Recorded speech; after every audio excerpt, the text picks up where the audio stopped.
Thank you for joining us on our continued coverage of Prime Minister Narendra Modi's visit to Saudi Arabia. The Prime Minister is in Jeddah and he's addressed members of the Indian Diaspora after receiving a rousing welcome to that country, including F-15s escorting his official plane and a 21-gun salute when he landed. Now, Prime Minister Modi, who holds the country's highest honor, that's the Order of King Abdulaziz, is an honored guest in Saudi Arabia. He will now meet Crown Prince Mohammed bin Salman in a one-on-one format, followed by delegation-level talks and a meeting of the Strategic Partnership Council. We'll get you all the news as it happens here on DD India. My name is Mark Lin. Namaskar.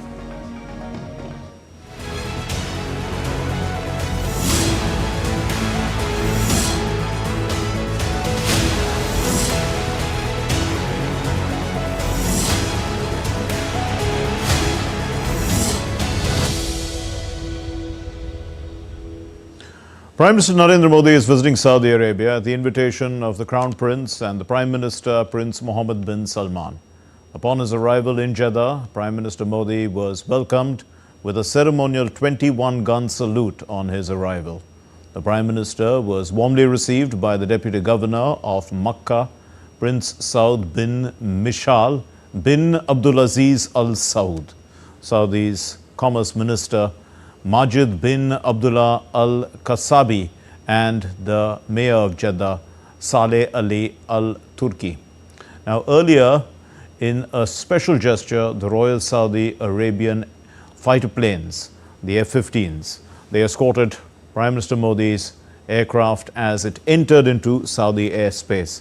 And Prime Minister Narendra Modi, along with the Crown Prince and the Prime Minister of Saudi Arabia, Prince Mohammed bin Salman, are going to co-chair the second leaders meeting of the India-Saudi Arabia Strategic Partnership Council.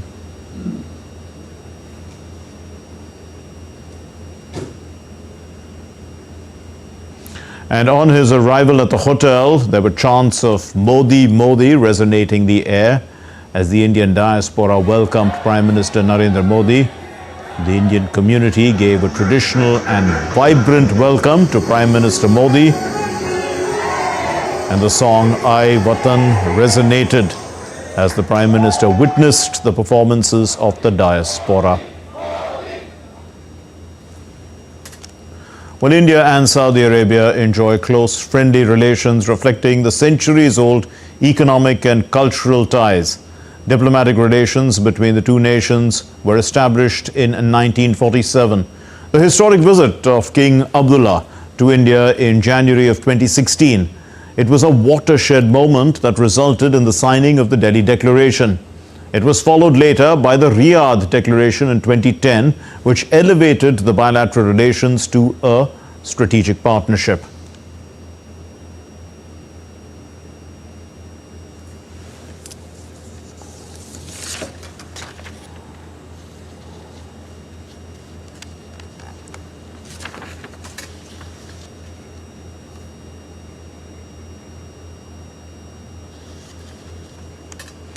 And let's assess the trajectory of the India-Saudi relations. Joining us to help us unpack the milestones of this relationship is Ambassador Anil Trigunayat. Thank you very much, sir, for being with us. Let's first understand the Strategic Partnership Council meeting that's going to take place. It was set up in 2019. How has it helped, reshape the India-Saudi diplomatic relationship? You know what happens is very often the visits take place at the highest level. A lot of announcements are made and thereafter then they start working on the next visit or some other place. And the follow-up is generally very weak. But this kind of an arrangement that is done at the highest level means the below that level, this committee will be headed by one of the senior most civil servants. And in this case, one of the committees is headed by the Principal Secretary to Prime Minister himself. So he'll keep track of what has been promised, what has been agreed to, and therefore all the movements in that relationship are recorded properly, and wherever there are problems, they are addressed. and then they are put up to the Strategic Partnership Council, which is chaired by Prime Minister Modi and Prime Minister Mohammed bin Salman, the Crown Prince there. So this is why, I mean, at that level, they take stock of the situation and then they decide on the future trajectory. And if there are any problems, they are addressed immediately at the highest level. So that is the role that Strategic Partnership Council, and this is set up with certain countries which are our closest friends, which are very important friends in Saudi Arabia as well. And so this is a model that ensures that deliverables are there and the deliverables are achieved. And this is precisely the second time this meeting is being held. If you remember in 2023, when Crown Prince Mohammed bin Salman was in India in September with the G20 summit, the visit was extended by another day for a bilateral state visit. And at that time, the first meeting of the Strategic Partnership Council was held. And now there's a second meeting that will be held tomorrow between Prime Minister Modi and Mohammed bin Salman. And Ambassador Trugunayat, you know, Prime Minister, this is not his first visit to Saudi Arabia. He's been there in 2016 and 2019. How those visits also contributed to the transformation of bilateral ties across the political, the economic, there's the security aspect as well that has been added, the defense sector. How all these areas are merging and growing? Well, Saudi Arabia is one of the most important leaders, country in the Middle East or West Asia, as we call it. This is the King Salman, who is currently the king, is the custodian of the two holy mosques, which means they are the leader of the Islamic world. And then they are the most richest country, the most powerful country in the region. And they have been playing a very big role in very many things here. Now, as far as India's relations with the West Asia is concerned, until about 2008-9, we have had the transactional kind of a relationship. There was just, we were buying oil, we were paying for that, our people were working there, they were sending money. I mean, that is the kind of thing. There was no strategic content to that. However, in Saudi Arabia, especially, you just mentioned about Riyadh Declaration. I was myself involved with that when that visit happened and when we signed and the relationship was moved to a strategic partnership level, in which two things very notable. Number one is, for the first time, Saudi Arabia agreed and identified terrorism and the terrorist sponsoring states as the most important. So that was one of the major points for us. Then the Prime Minister Modi came. We used to call our policy to West Asia as Link West policy. I mean, I always objected to the term, but frankly, in my view, the relationship, the way with various countries, including Saudi Arabia, has moved forward is something that I would say has become an Act West policy, truly Act West, because our relationship has moved from transactional to a truly strategic partnership. And that is what that means, that defense, security, cyber, counterterrorism, extraditions, all kinds of nuances and very important dimensions of the relationship are mentioned. Prime Minister Modi, when he went in 2016 and again in 2019, you remember that he was given the highest honor by their country, which is King Abdulaziz Sash, and civilian honor, which is, and of course, most of the countries in the region have done so since. But yes, absolutely. This was an acknowledgement of their importance that Saudi Arabia attaches to relationship with Prime Minister Modi as well as with relationship with India. So I think that that is very important dimension which worked out. And then, of course, the economic, they are the third largest supplier of crude to us, and relationship in the trade and investment is moving forward. Saudi Arabia has committed to about $100 billion in investments in India from the sovereign wealth funds. Yes. And that we have to see how it goes forward. And that's what the role of the Strategic Partnership Council and the bodies below it is there, that adequate, proper investment proposals and opportunities are created so that the Saudis can take advantage of it. Similarly, the Indian companies are also looking for various opportunities in Saudi Arabia, which is currently diversifying away from its dependence solely on the hydrocarbons. So that Indeed. is also a very important dimension which Indian companies can participate. Do stay with us, Ambassador Thrugunayat. We're also joined by Professor Mohammed Mudassir Komar, who's an assistant professor at the Center for West Asian Studies at JNU. Thank you very much, Mr. Komar, for being with us. Now, the Abdul Aziz Sash, the King Abdul Aziz Sash, the great honor that Prime Minister received.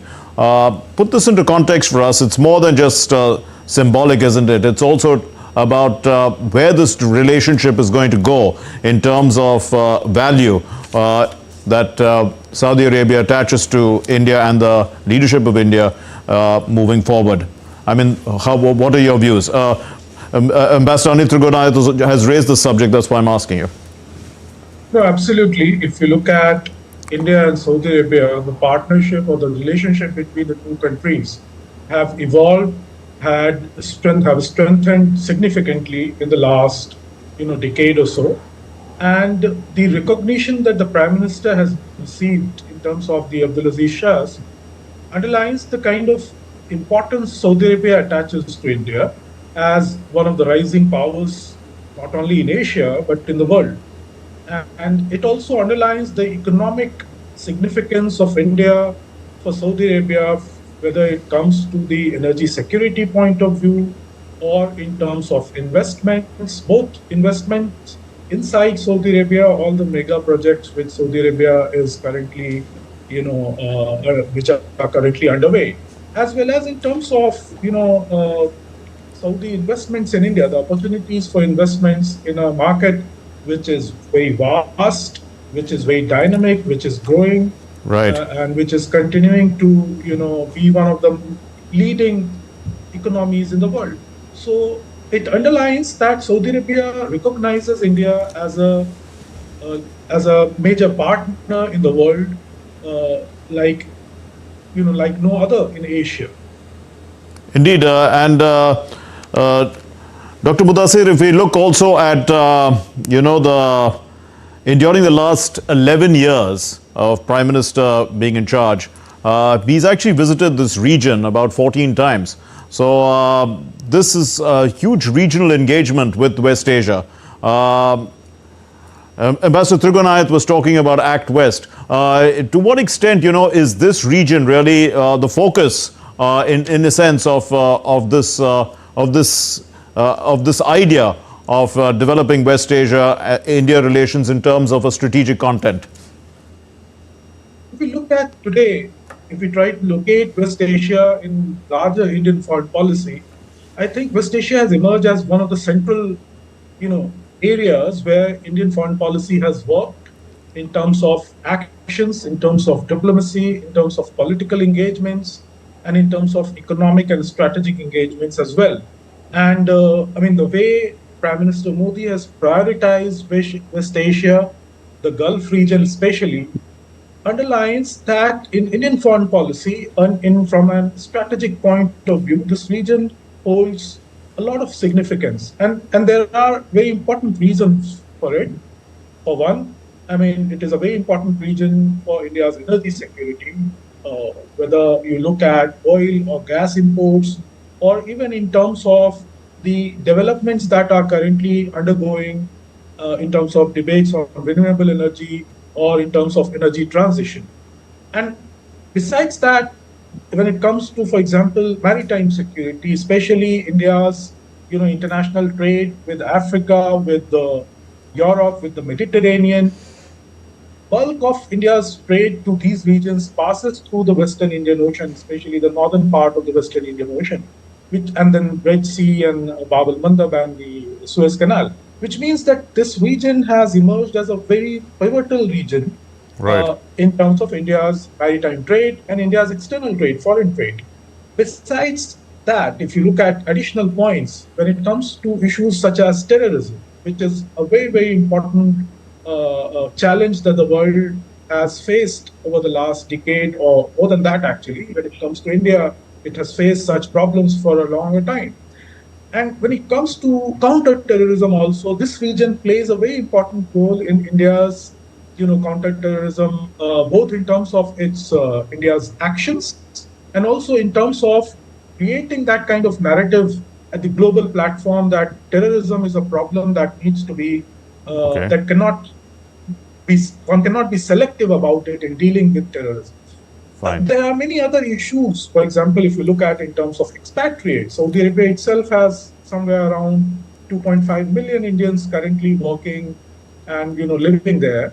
If you look at the entirety of the 6 GCC countries, there are around 10 million Indians, 9.5 to 10 million Indians. So, and they send a lot of remittances.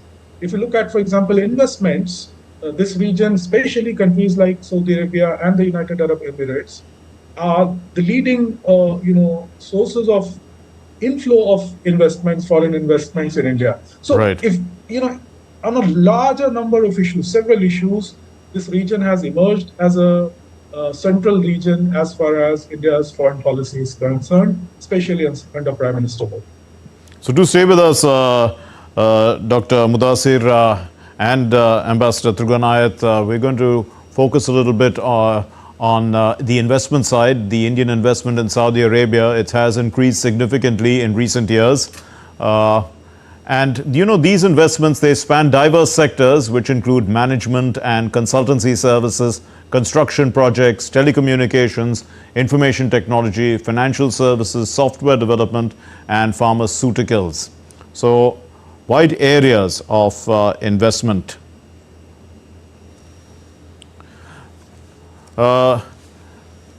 Ambassador Thurganayat, talking about the investments, you did mention about the sovereign funds of Saudi investing in India. What is, India is after all the fastest growing large economy of the world, and it is one of the economies that has got a definite pathway forward despite all the challenges around. In this context, let's look at the economic relationship. Why would Saudi Arabia need to invest in India?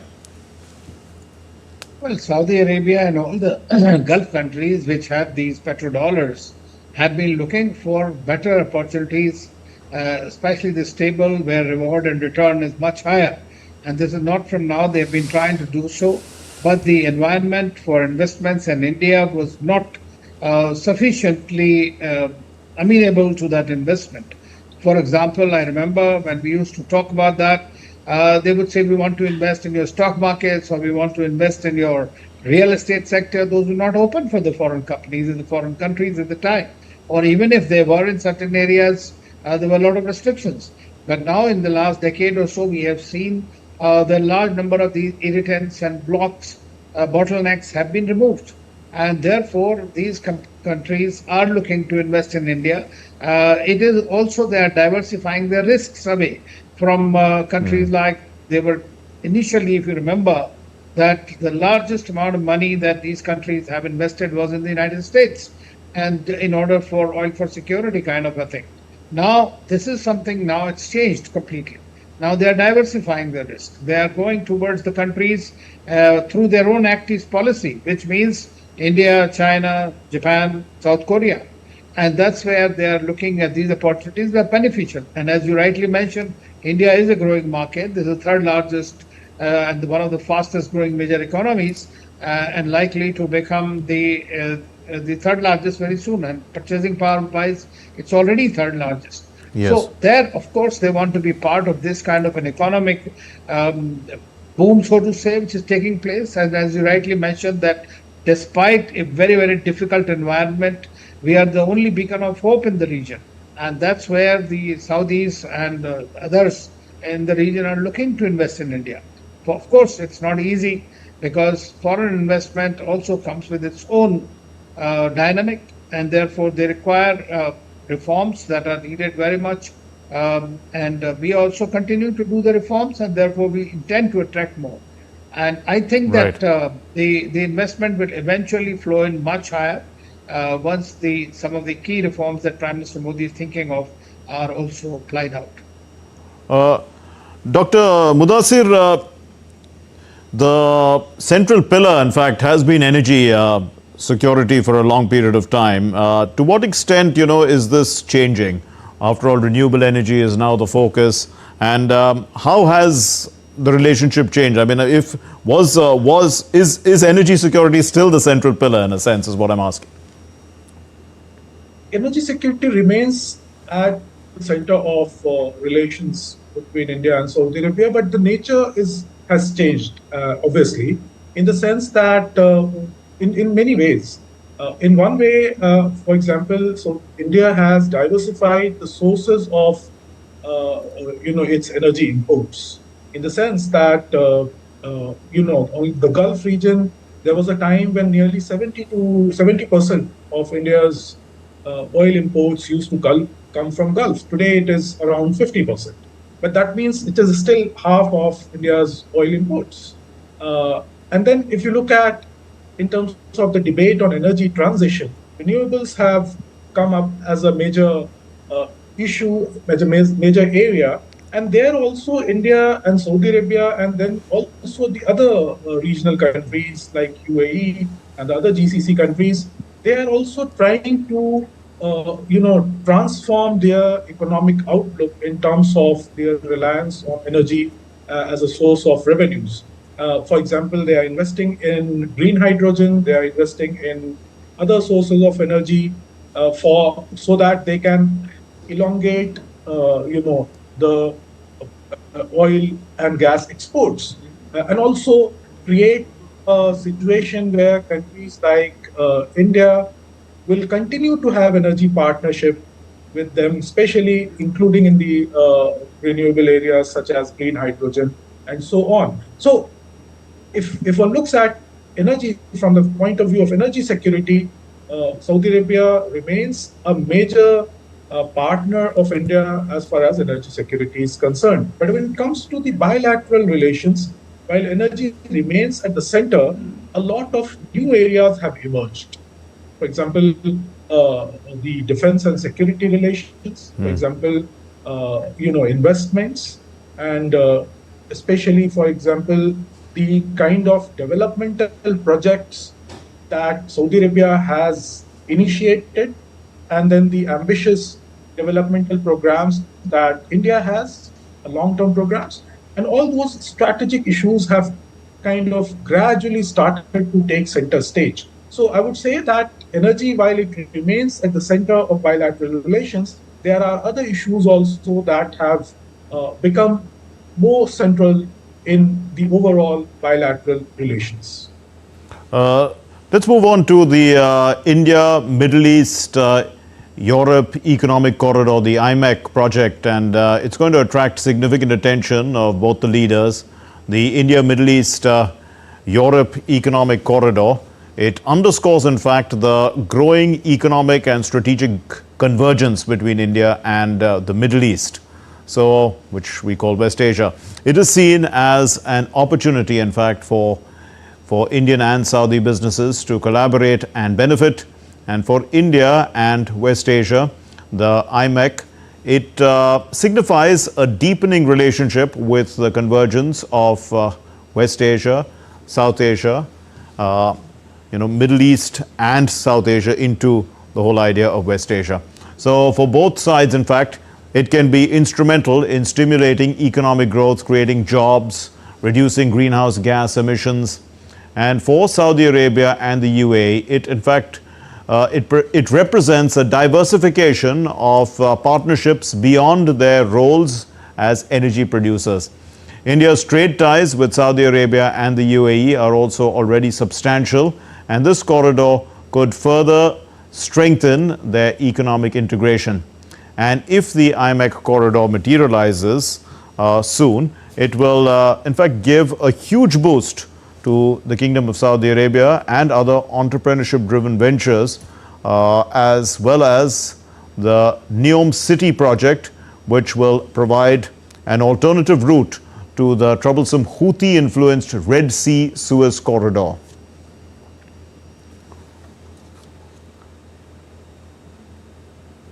So, Ambassador Thrugunayat, what is Saudi Arabia's role in the IMEC initiative? And, how does India see this relationship with Saudi Arabia in improving regional connectivity? Well, connectivity is extremely important. And as you remember that in September 2023, when we had the G20 summit, on the sidelines of the summit where Crown Prince Mohammed bin Salman was also present, and India, UAE, Saudi Arabia, and the European countries and the US and the presence of President Biden, this IMEC corridor project was signed. And thereafter, we have been continuing with all the countries in the region to work closely with them. However, as you know that within a month of that, on October 7th, there were terror attacks which happened on Israel. And since then, we see that one leg of this particular project has been under cloud. And therefore, the project in totality was kept on the back burner. But India continued, and so did the United Arab Emirates, so did Saudi Arabia, continued to work on this project in their part of the areas which come under their jurisdiction. And so as and when the problem that prevented it gets over, the project can continue to do that because it's beneficial for everyone. In any case, as you also mentioned, that both UAE is our third largest trading partner, Saudi Arabia our fifth largest trading partner, and there is a diversified spectrum of the relationship, and which will be further multiplied along the IMEC corridor for mutual benefit for everyone. And so therefore, we are continuing all three countries along the way, and you will see that during these discussions which will be held, IMEC corridor will be one another point that will be discussed between Prime Minister Modi. And of course, everybody is trying to get over somehow to stop this war between Israel and Hamas or the Palestine issue, so that things can start moving. Right. That is definitely one of the bottlenecks which is causing a little bit of concern, but I'm quite sure that these kind of connectivity corridors do take time because a lot of infrastructure development is involved. It will also provide a lot of opportunities for Indian companies to work in the GCC and along this, and there will be several changes that will take place along the way. We'll have to see, but there is no doubt that this is being seen as a force for global good, as Prime Minister Modi puts it. So this is a corridor which is not competing with anyone, but this is a corridor for the good of all. Indeed, we are going to be joined by our correspondent Amritpal Singh, who is in Jeddah. He is joining us now. Amrit, what information can you give us, about the Prime Minister's interaction first with the Indian community? Also, whether, there is any information coming out from the Indian camp there about the Pahalgam attack? There's no information coming out from here, at least where I am, about the Pahalgam attack. But I'm sure in a little while, when the when the meeting with the Crown Prince and the Prime Minister of Saudi Arabia begins, this would figure prominently. Terrorism would figure prominently in the talks. Expect that if there is a joint statement, expect that to figure prominently in that. In fact, if you look at the 2023 statement when the two sides had met, when Crown Prince Mohammed bin Salman had come to India to participate in the G20 and later extended state visit, it clearly reflected that, and it also reflected very categorically emphasized the non-interference of in the internal affairs of another country. After this dastardly attack has taken place, I'm sure this would figure prominently in the talk, apart from trade, investment, the 100 billion investment that they want to do in India, connectivity, defense cooperation, other issues. But prominently the talks would focus on the nature of terrorism. Right. We do not know as of now, or at least I do not have information about who was really behind these attacks. Were they being coordinated from some foreign countries? But no, I wasn't asking you that. I was just asking you about the official reactions. No, there is no official reaction from an Indian camp, but I understood your question, Mark, but what I'm saying is this will figure prominently in the talk once the Crown Prince and the Prime Minister meet.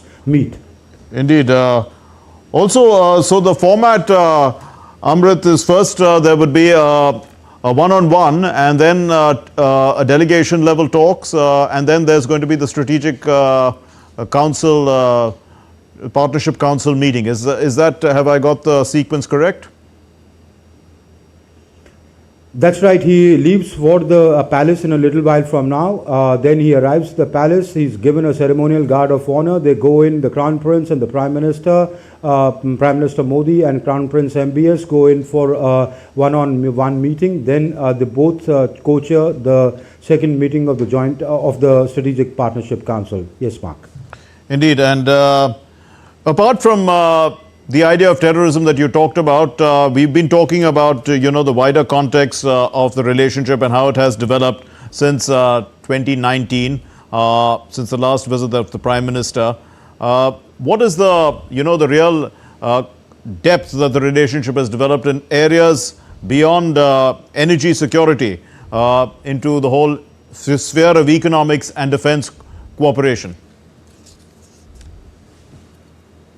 Well, it's the relationship is expanding. The relationship, the Saudis, given the economic opportunities that India provides as it's growing, want to invest. They have an ambitious plan of investing about $100 billion in India, which was agreed upon when Crown Prince Mohammed bin Salman was here in February 2019. Of course, follow-up has been made. I mean, that's a long-drawn plan. In fact, a part of his Vision 2030 as well. The current investments of Saudi in India stand close to about 10 billion. So this would come under review, and they are in various sectors. They're not just energy, though they want to set up oil refineries in India, and that's the major part of it. But they are into food supply chains. They are into they want to do investments in pharmaceuticals, in IT, in infrastructure. In the defense sector, there are talks about jointly producing defense, if not equipment, but at least munitions and things like that. The Saudis are trying to diversify their basket from the already existing the relationship that they have with countries like United States and China, but. So India, they look at, they're diversifying their basket across various sectors. You talk about defense cooperation. One path is, of course, the joint military exercises between the two navies and also the land forces, the training programs, the exchange of ships, aircraft, etc. But then there is this angle of the procurement. As you know, Bharat Munitions Limited got a contract of $225 million for munitions to be produced in India. They're looking at, once the two sides meet, they could explore how that could be, what other areas in defense production. There were talks about going in for a co-production. So all this is being talked about, and that's where it's expanding. Mark. Indeed. We're bringing in Dr. Mudassir. Dr. Mudassir, in terms of, the people-to-people connection, there is a large Indian community there. To what extent is this, the diaspora relations actually adding to the depth of the India-Saudi relationship as it's moving forward in terms of, a vision that Crown Prince Mohammed bin Salman has? He has the Vision 2030, and of course, Prime Minister Narendra Modi has the Viksit Bharat vision. The expatriate community, the Indian diaspora in Saudi Arabia is concerned, they have played a very important role in strengthening the bilateral relations. And this has been acknowledged by not only by India, but also the Saudi leadership. If you look at, for example, any of the joint statements between India and Saudi Arabia during high-level visits, the contribution of the Indian community in development of Saudi Arabia in the economic, strengthening of Saudi Arabia's economic situation has been acknowledged by Saudi Arabia and as well as obviously India. And I mean, if you look at it gradually over a period of time, the expatriate community, the Indian community in Saudi Arabia has also become very diversified in terms of, their nature of their job. They are now executives, they are professionals, they are teachers and engineers, they are in medicine, in many of the other private companies in the IT sector. So if you look at the contribution, they have played a very important role in strengthening the bilateral relations. And in terms of the future also, the contribution will remain in terms of high-level, highly skilled professionals from India continuing to contribute to the economic activities in Saudi Arabia. And this is despite of the fact that there has been some steps inside Saudi Arabia in terms of policy steps to nationalize some of the jobs because the number of youth in terms of youth population to provide jobs, Saudi Arabia has a commitment to its own citizens. Right. And in that sense, even though there has been some discussion about whether the Indian community will continue to go to Saudi Arabia for jobs, but the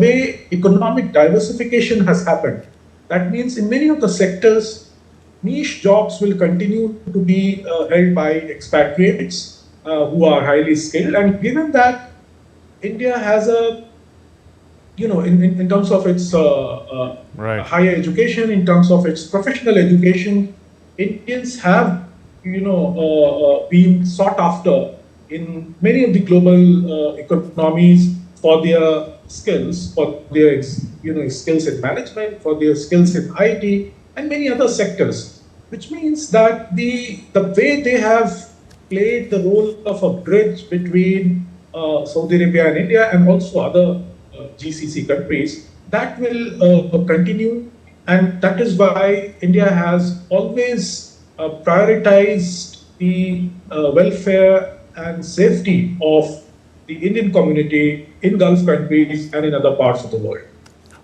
Ambassador Trigunayat, if you could throw light a little bit about the geopolitics that is involved in this relationship, from the point of view of an analyst. What is the geopolitical significance of the India-Saudi relationship in terms of, perhaps the growing geopolitical ambitions or strategic ambitions of Saudi Arabia and, of course, India's natural growth as one of the leading nations of the world? Bilaterally, we have already spoken about the strengths of our relationship. India is the fastest growing economy, biggest democracy in the world. And Saudi Arabia is the richest country in the region, and also looking in a reformed manner to go forward with the diversified economy.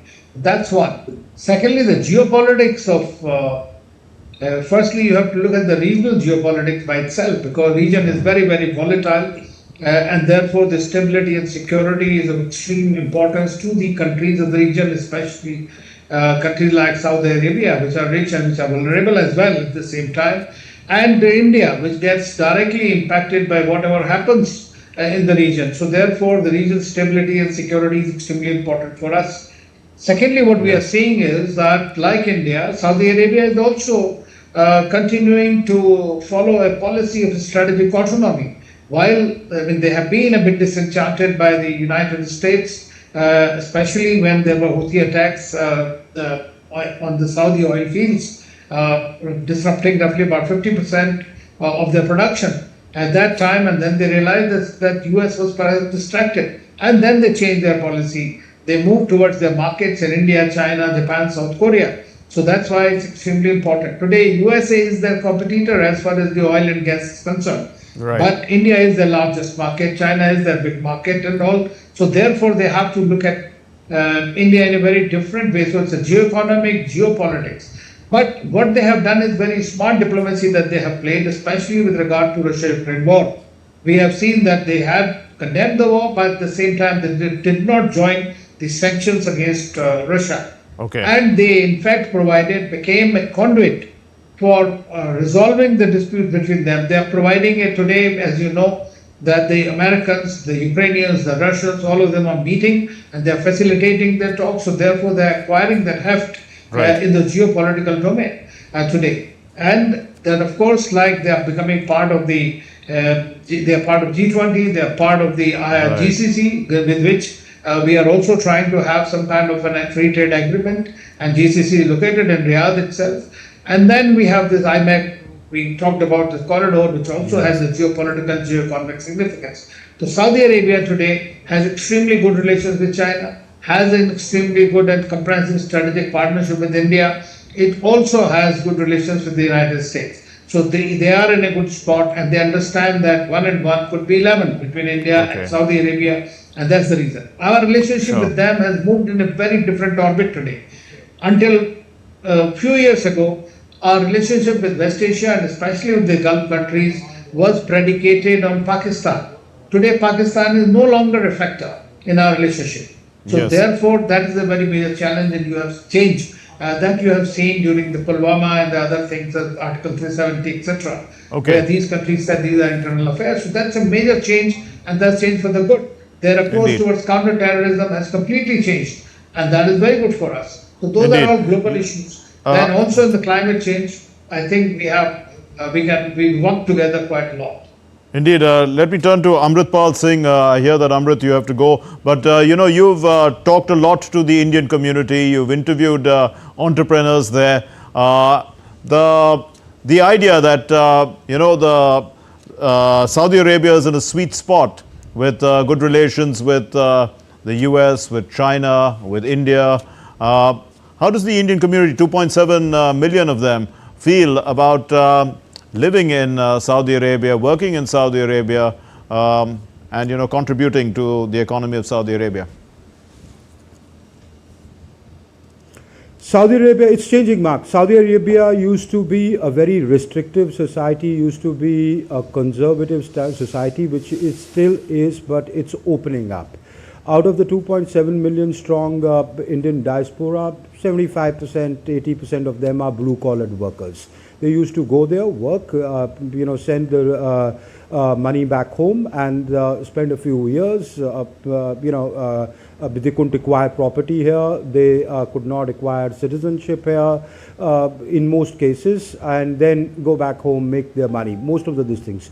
There is a very small component which is now increasing, which is professionals, be it doctors, educationists, entrepreneurs, etc. So technologists, and all that is changing. That component is increasing. The Saudi government is also opening up. So it's those kind of restrictions as those kind of restrictions lessen, the professional community increases.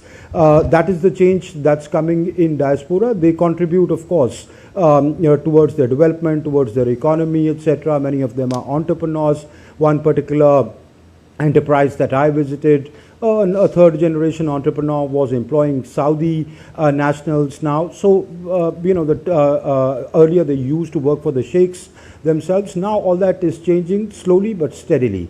So the diaspora, here works in various capacities, works in their oil companies, etc. So all that is changing, and diaspora clearly, of course, plays an important role in their economy, and also serves as a bridge in a way between both a cultural and a human resource bridge between India and Saudi Arabia. Mark, if you may permit, I want to come back to the issue of terrorism, and I want to ask this from our guest. On the issue of terrorism, I mean, and given today it's become all the more important, and my sense is that this would be discussed at length between the two leaders, and would be reflected strongly. I wanted to ask this from our guest, that he said there is a perceptible change in how they formulate, at the GCC or at the OIC earlier, they say Saudi has now kept quiet on Article 370. They haven't supported, say, Pakistan. Earlier it used to be premeditated. I'm not asking if for a mediation really, but given that the Pakistanis have been traditionally good friends of the Saudis, and they still are, could the Indians tell the Saudis to use their influence with Pakistan, and so that at least that country stops giving sanctuary to elements who perpetuate terrorism in the kind of incident that we've seen today? This is for Dr. Mudassir. That's right. Yeah, go ahead, sir. If you look at the issue of terrorism, we have to understand that how the Gulf countries, especially since we are talking about Saudi Arabia, how their view of terrorism as a problem has itself evolved. I mean, going back to 9/11 and the kind of problems that Saudi Arabia itself faced because of the rise of Al Qaeda, because of the rise of domestic terrorist groups within Saudi Arabia, who used radical Islam, radical Islamist ideas to create a kind of narrative that that promoted terrorism. And it is because of these factors that the view has gradually changed. And when it comes to the Indo-Saudi relations, the 2008 Mumbai attacks was, I would say, a point of departure where in terms of bilateral relations, terrorism emerged as a major issue. Because Saudi Arabia realized that the continuation of backing of countries like Pakistan that have given, refused to terrorist groups and that have been promoting terrorism in different ways in countries like Afghanistan, or for that matter in India, in Jammu and Kashmir, that is a problem because at some point of time this is going to become a problem for the Gulf countries itself. And then if you look at after the Arab Spring, the rise of ISIS, the rise of Daesh, that also became a serious problem, and the challenges that emerged from it created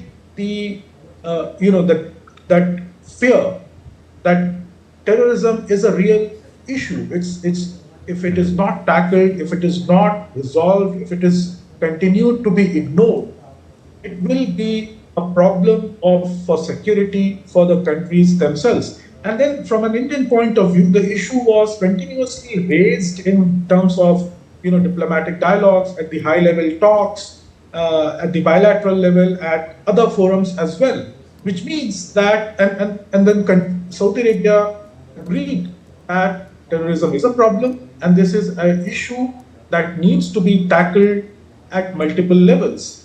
And Right. if you look at, for example, from the Saudi point of view, they have, as far as I understand, in their bilateral relations with Pakistan, they have been counseling Pakistani,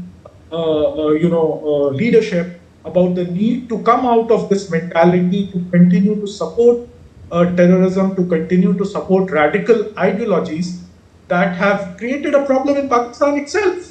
I mean, look at the situation in Pakistan today. It's almost close to a failed state.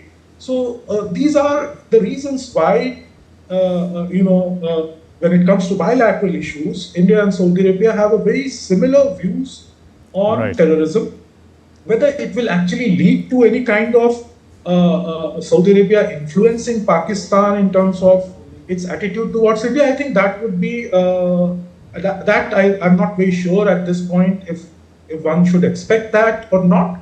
But at the bilateral level, I think there is a degree of agreement between India and Saudi Arabia that terrorism is a problem that cannot be ignored, that cannot be allowed to continue in any ways. Okay, we'll move on now. The relationship, the India-Saudi Arabia relationship, it has expanded across multiple sectors. In fact, after the establishment of the Strategic Partnership Council in 2019. And Prime Minister Narendra Modi and the Crown Prince, they share a strong personal bond as well. There's mutual admiration. And the India-Saudi relationship has evolved from oil to strategic convergence. India has strengthened diaspora welfare in the Gulf under Prime Minister's leadership. Saudi Arabia is India's third largest crude oil supplier. That was in financial year 2023-24. Now, energy ties extend to renewables, not just oil and gas. And India is Saudi Arabia's second largest trade partner. Bilateral trade had hit $43 billion in FY24. Saudi investments in India total around $10 billion. There's high-level task force which isn't working, and it's formed to attract Saudi investments into India. And Indian firms are poised to tap Saudi's mega infrastructure and city projects.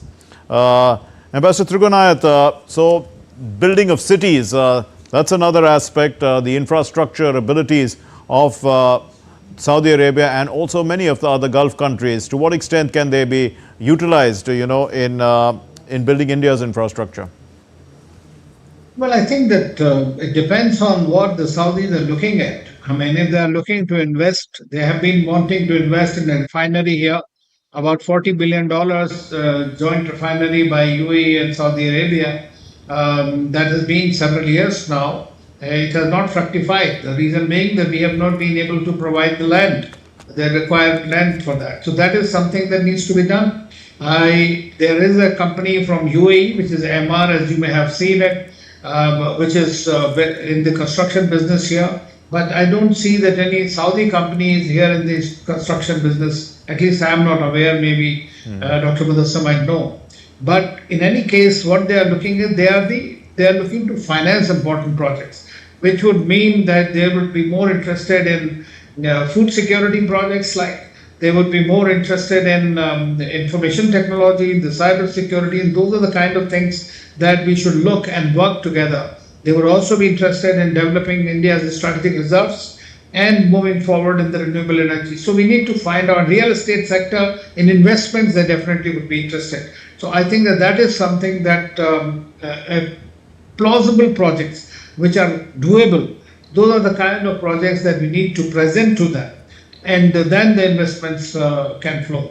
They are looking at companies. Secondly, one of the problems that very often Indian companies, I mean, they go in for about $50 million, $100 million. I mean, some of these countries are not looking at projects at that range. They are looking at very, very big projects. So therefore, you have to have that kind of a scale to attract the investments from the big players from there. Indeed, Dr. Mudassar, so, what are the new areas of collaboration that you can see in terms of, the Saudi investments into India? There can be a lot of areas. If you look at, for example, in terms of infrastructure development, in terms of transportation and communications, in terms of port development, in terms of food. Obviously, I mean, we have already talked about food security, but food security not just in terms of the food supply chains, but also food parks and many others. One of the components of the IMEC project is that it will create a very smooth system where India's contribution towards food security in Saudi Arabia and UAE will be streamlined, will become much more Right. smoother. Similarly, for example, if you look at defense manufacturing has emerged as an area where there has been a lot of discussions.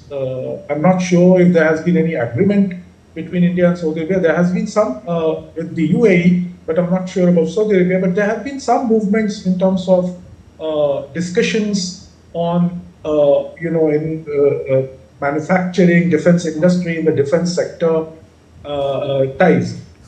More importantly, in the downstream of energy, that is an area where Saudis are interested in investing in India. For example, refineries, for example, in petrochemicals, and all the allied areas. Right. So these are some of the areas where Saudi Arabia is interested.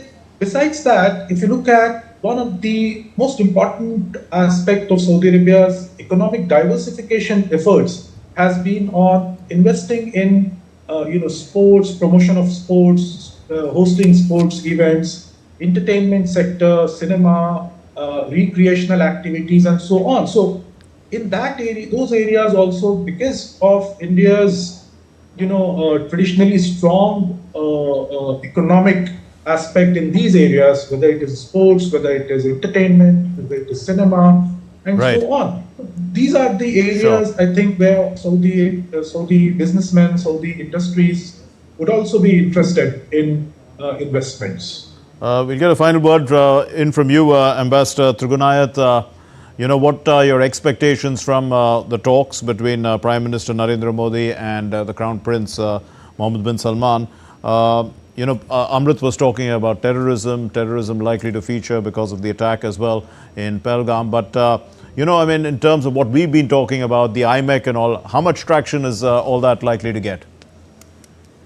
Well, as I have already mentioned, that IMEC is one of the most important and signal project involving Saudi Arabia. And Saudi Arabia is at a cusp from where everything depends. It could have started earlier, as you know, that because of the October 7 attacks, because Saudi Arabia was about to normalize ties with Israel, according to MBS. And but that was one of the triggers because of which that Hamas attacks also happened. So this is an important thing. But in the meantime, what we are trying to do with Saudis, and there is already a framework agreement that they should continue from their part. Now, I feel that there will be more discussions on the energy dimension. There will be greater discussions on defense cooperation and cyber security and space, which will come out of this. And of course, the trade, any other problems with regard to investments, the kind of, I would say, the template that the Saudis want. You see, there are very special requirements that these countries have. You need to have a joint kind of fund. I remember, and then they want to invest and they want to have safety of the returns and everything and all. So I think that they will be asking, those will be ironed out, I think, during these meetings that happen at the below Prime Minister level, and that could have been put up. So that's why when it is said that there could be several MOUs that will be signed, they will definitely be incorporating various new projects that can be undertaken by both the sides. I must also say that Saudi Arabia is looking for greater investments from India also. Yes. In many areas, which Dr. Abdullah said, in the entertainment and other sectors. So I think that there are greater opportunities for Indian companies going forward as well. We leave it there. Thank you very much, Ambassador Anil Kumar Trigunayat and Associate Professor Mohammed Mudassir Komar. Thank you very much for joining us and putting into perspective, what we are likely to get out of this important visit that the Prime Minister is made to Jeddah in Saudi Arabia. Our correspondent Amritpal Singh is on the ground and he will continue to give us updates as and when he receives them. But for the moment, thank you very much for watching us and to tuning in to this special program, Prime Minister Modi in Jeddah, India-Saudi Synergy. Thanks for watching. Namaskar.